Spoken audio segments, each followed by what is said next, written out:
नमस्ते, मैं अविनाश। आप सबका टाइम एंगल ट्रेडिंग चैनल में स्वागत करता हूँ।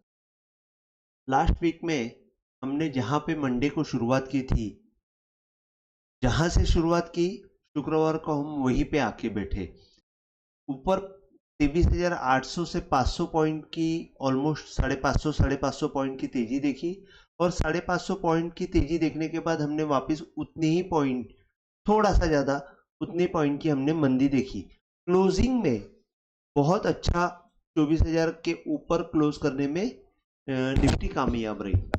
अब एक्चुअली पहलगाम इफेक्ट की वजह से ये जो मंदी आई हुई है और वॉर फियर का जो डर बैठा हुआ है, उसका मार्केट के ऊपर, निफ्टी के ऊपर कैसे इफेक्ट आएगा, ये हम लोग इस वीडियो में जान लेते हैं with the help of time angle and Gann fan. Time angle नए व्यूअर को मैं थोड़ा सा एक्सप्लेन करना चाहता हूं कि टाइम एंगल क्या है। टाइम एंगल, इसमें टाइम और प्राइस ये दोनों होते हैं, जबकि ट्रेंड लाइन अगर हम लोग देखते हैं कि टाइम एंगल और ट्रेंड लाइन सेम दिखती है, लेकिन ट्रेंड लाइन और टाइम एंगल में डिफरेंस यही है कि ट्रेंड लाइन ओनली प्राइस को कनेक्ट करती है, लेकिन टाइम एंगल जो है जिसमें टाइम और प्राइस ये दोनों कनेक्ट होता है। इसके बाद ट्रेंड लाइन जो है कनेक्ट करने के लिए मल्टीपल पॉइंट्स लगते हैं, जैसे कि 2 3 4 पॉइंट लगते हैं, लेकिन टाइम एंगल एक सिंगल पॉइंट के ऊपर कनेक्ट होता है। अपवर्ड टाइम एंगल बोलते हैं, ऊपर जाने वाला टाइम को अपवर्ड टाइम एंगल बोलते हैं, डाउनवर्ड जाने वाले टाइम एंगल को डाउनवर्ड टाइम एंगल बोलते हैं। और टाइम एंगल की स्पेशलिटी यह है कि वो गैन 45 एंगल है, जिसको मैं टाइम एंगल बोलता हूँ। तो अगर आपको टाइम एंगल के बारे में और कुछ जानकारी चाहिए तो मेरे पीछे की वीडियो सब आप रेफर कर सकते हैं, जिससे आपको पता चलेगा कि गैनफैन और टाइम एंगल कैसे यूज किया जाता है। तो अभी मैं निफ्टी का व्यू में दे देता हूं कि आने वाले समय में निफ्टी कैसे टाइम एंगल इफेक्ट डाल सकते हैं निफ्टी के ऊपर, मैं आपको बता देता हूं कि जैसे कि हमने देखा कि टॉप से अगर मैं ये डाउनवर्ड टाइम एंगल डालता हूं और वहां से मैंने अगर ये गैनफैन डाला हुआ है, अगर आप देखते हो तो गैनफैन डालने के बाद मैंने आपको लास्ट वीक में बताया था कि 23,800 के ऊपर हमको एक 24,200 का एक टारगेट आएगा, 24,200 का एक टारगेट आएगा। उसके ऊपर 24,800 और 25,200, ये तीन टारगेट मैंने बताए थे। लेकिन निफ्टी ने पहला टारगेट अचीव किया 24,200 और 24,367 का या 350 के ऊपर, 50 के आसपास हाई बना के नीचे आ गई। टेक्निकली अगर हम लोग देखते हैं तो यहां से जो ये पूरी तेजी आई हुई है, यहाँ पे एक अच्छा कैंडलस्टिक का पैटर्न बना है, जिसको हम हैमर बोलते हैं।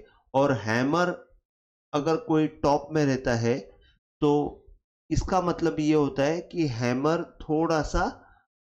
अगर टूटता है तो रिवर्सल साइन दिखती है, लेकिन इसकी कोई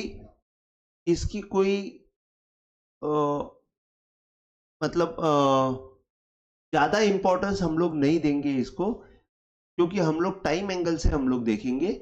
इसमें हर बार तेजी मतलब हर बार वो एक्ट होता है ऐसा नहीं है। तो टाइम एंगल से अगर हम लोग देखते हैं तो जहां से टॉप से मैंने ये डाउनवर्ड टाइम एंगल डाला हुआ है, वहां से अगर मैं गैनफैन डालता हूं तो गैनफैन डालने के बाद हमको ये दिखाई देता है कि जैसे मैंने लास्ट टाइम बोला था कि ये 1/3 के ऊपर जैसे ये निकल गया है तो हमको एक बहुत बड़ी तेजी मिलने की चांसेस है। 1/2 के ऊपर और भी बड़ी, और 25,200 का मिनिमम टारगेट हमको दिख सकता है।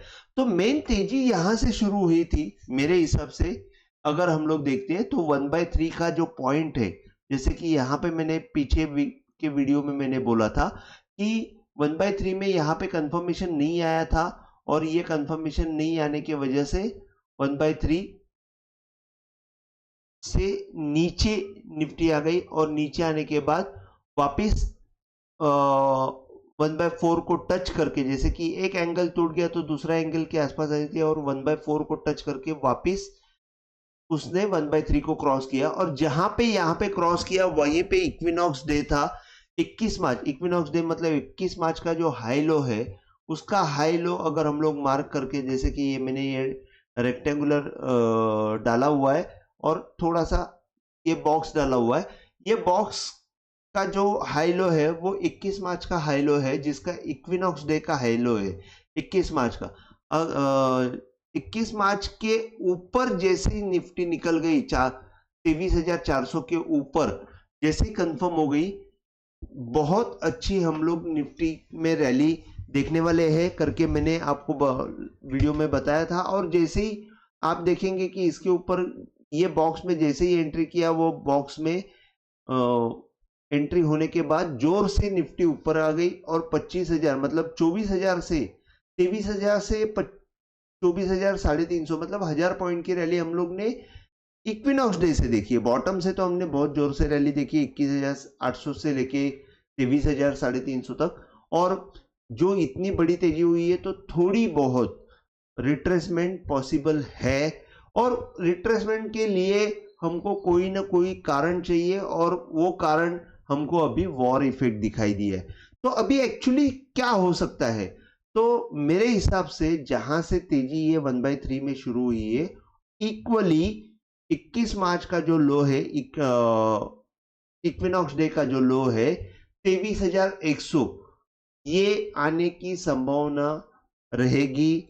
अगर कंडीशन ये है कि 23,800 अगर टूटता है तो हमको 23,000 से लेके 23,100 का लेवल आराम से हम लोग देख सकते हैं, जहां तक हम लोग को एक रिट्रेसमेंट का सीन दिख रहा है, जहां पे मंदी हो सकती है, एक पैनिक इंपैक्ट हो सकता है अगर 23,800 के नीचे निफ्टी आती है। तो अगर 23,800 के नीचे नहीं आ रही है और ऊपर की तरफ ही क्लोजिंग देके ऊपर की तरफ इसने क्रॉस, अगर ये 23,350 क्रॉस कर लिया, तो मैं बोलूंगा आने वाले बहुत शॉर्ट समय में 25,200 तक हम लोग कहीं से भी आराम से देख सकते हैं। 25,100 से लेके 25,200 ये टारगेट देख सकते हैं, और वो भी मैं वापिस यही बोलूंगा कि यहाँ पे शॉर्ट कवरिंग जोर से आएगी, ऐसा मेरा ध्यान है। और वहां पे जाके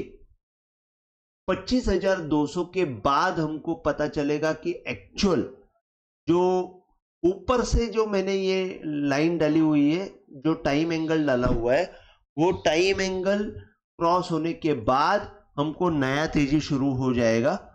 मतलब हाई क्रॉस, अगर ये क्रॉस हो जाता है 25,200 के ऊपर निकल जाती है, तो हमको वहां पे पता चलेगा कि ये नया हाई भी क्रॉस हो सकता है। जैसे कि बैंक निफ्टी हम लोग देख रहे हैं कि बैंक निफ्टी में नया हाई क्रॉस हो रहा है। तो मैंने आपको वॉर इफेक्ट का जो है, पहलगाम का इफेक्ट कहां तक आ सकता है, ये मैंने आपको बताया कि 23,000 तक अगर आया, अगर 23,800 टूटता है, तो तब तक मेरे ख्याल से यहां पे आपको क्या करना चाहिए, तो मैं आपको बोलूंगा कि 23,800 का एक स्टॉप लॉस लगा के जो भी बाई पोजीशन है उसको मेंटेन कर सकते हैं जब तक 23,800 टूटता नहीं है। और अगर 23,800 टूटता है तो नीचे 23,000 तक मिलेगा, वहां पे आपको पोजीशन रिड्यूस करनी चाहिए। पोजीशन रिड्यूस करने के बाद 23,800 से 23,000 के आसपास फिर कहीं पे आपको 23,000 23,900 जो भी है, क्योंकि वॉर इफेक्ट में जो कौन से भाव छप जाएंगे वो भी पता नहीं, तो नीचे के साइड में जो भी भाव आएगा वहां पे 23,000 के आसपास वहां पे आपको वापस पोजीशन बिल्ड कर सकते हैं। शॉर्ट के लिए आप 23,800 के नीचे पक्का सोच सकते हैं, लेकिन जब तक अगर आपको शॉर्ट अभी करना है डायरेक्ट, तो आप टॉप का स्टॉप लॉस रख के काम कर सकते हैं। 23,350 का स्टॉप लॉस रख के काम करते हैं। जब तक 23,350 टूटता नहीं है तब तक हम लोग मंदी देख सकते हैं। ये टेक्निकली मैं आपको बता रहा हूं। तो टाइम एंगल से मैंने बताया, इक्विनॉक्स डे का जो इफेक्ट है वो भी बताया कि इक्विनॉक्स डे का जो लो है वो पकड़ सकता है 23,136, एक्चुअली 23,133 का लो है, उसके आसपास। और मार्जिनली अगर हम लोग क्लोजिंग देखते हैं 23,100, तो नीचे जाके भी प्राइस ऊपर आ जाती है। तो जब तक 23,136 के ऊपर क्लोजिंग है, यहाँ की बात कर रहा हूँ, यहाँ की नहीं, यहाँ अगर नीचे आती है निफ्टी तो जब तक 23,136 के ऊपर अगर क्लोजिंग देती है तो हम लोग तब तक तेजी में ही रहेंगे, मेरा व्यू तेजी में रहेगा, ये मैं तब तक रिट्रेसमेंट है करके कैलकुलेट करूंगा। तो निफ्टी में बस इतना ही। मैं आपको बैंक निफ्टी में एक शॉर्ट में बता देता हूं। बैंक निफ्टी में लास्ट वीक में हमने देखा, मैंने आपको टारगेट दिया था 55,555, तो उसको 2 ही दिन में मेरे ख्याल से मंडे को ही उसने अचीव कर लिया, मंडे या ट्यूसडे को ही उसने अचीव कर लिया, और जो 56,000 के आसपास भाव देख के हम लोग को 54,400 के आसपास, 54,230 के आसपास हम लोग ने उसका लो देखा। अभी एक्चुअली बैंक निफ्टी जो है थोड़ा सा नीचे से बहुत जोर से आने की वजह से थोड़ी सी रुकी हुई दिख रही है। ऊपर के लिए जब तक बैंक निफ्टी का हाई क्रॉस नहीं होता है, या मैं आपको बोलूंगा 55,650 के ऊपर जब तक क्लोज नहीं आता है, 55,650 के ऊपर जब तक क्लोज नहीं आता है, तब तक हम लोग को बैंक निफ्टी में एग्रेसिवली तेजी नहीं करना है। अगर 55,650 या 700 के ऊपर क्लोज आ गई बैंक निफ्टी की, तो हम लोग ऊपर की तेजी कर सकते हैं, और वो तेजी हमको 58,000 तक जा सकती है या 60,000 तक भी जा सकती है, ये मैं आपको बताऊंगा। क्योंकि सरप्राइज जो है वो बैंक निफ्टी बहुत जोर से देगी, और जैसे अगर निफ्टी में शॉर्ट कवरिंग आती है तो बैंक निफ्टी में भी शॉर्ट कवरिंग आएगी, और हम लोग 58,000 देखते बैठेंगे लेकिन आएगा 60,000। तो बैंक निफ्टी में तेजी करनी है, लेकिन सिर्फ 55,650 के ऊपर। और तब तक नीचे में कहां पे आ सकता है, तो अगर आप देख सकते हो कि यहाँ पे ये जो मैंने इलेक्शन डे का जो लो है, वहां से मैंने ये गैनफैन डाला हुआ है, मैं आपको थोड़ा सा एग्जैक्ट कर लेता, हाँ, वहां से मैंने ये गैनफैन डाला हुआ है। तो आप देखेंगे 1/3 का जो लेवल है, 1/4 का लेवल है, ये 1/4 का एंगल है, ये 1/3 का एंगल है। 1/3 जहां से तेजी शुरू हो गई, यहाँ पे भी आप देखेंगे कि 1/3 की तेजी यहां से शुरू हुई है। 1/3 की तेजी बॉटम से मैंने इसके लिए लगाया हुआ है क्योंकि यहाँ पे प्रीवियस हाई क्रॉस हो चुका है, इसके लिए मैंने ये बॉटम से मैंने लगाया हुआ है, इलेक्शन डे का बॉटम से। अगर हम लोग ये बॉटम से लगाएंगे तो क्या होगा वो भी मैं आपको दिखा देता हूं। तो मेरे ख्याल से इलेक्शन डे का जो लो है, वो उसका जो टाइम एंगल है वो टूटा नहीं है करके मैंने इलेक्शन डे का लो पकड़ के ये गैनफैन डाला हुआ है। तो जब तक 51,000, अगर पैनिक में, मेरी बात समझ लीजिए, अगर पैनिक में ये कल शुक्रवार का लो टूटता है बैंक निफ्टी का, तो बैंक निफ्टी आपको 51,500 तक जाएगी, जहां पे आपको मेरे ख्याल से 51,200 से लेके 51,500 ये जो गैप है यहाँ पे भी, और ये जो बायर यहाँ पे खड़ा हो गया है गैप के आसपास ही, तो 1/3 से जो नई तेजी शुरू हुई है 1/3 पे ही जाके वहां पे अगर आ जाती है, तो जब तक 51,500 51,200 ये लेवल आ जाएगी, और उसके नीचे अगर बैंक निफ्टी जाती है तो हमको थोड़ा सा बैंक निफ्टी में रुकना पड़ेगा। लेकिन फिर भी मैं बोलूंगा कि बैंक निफ्टी बहुत स्ट्रांग है।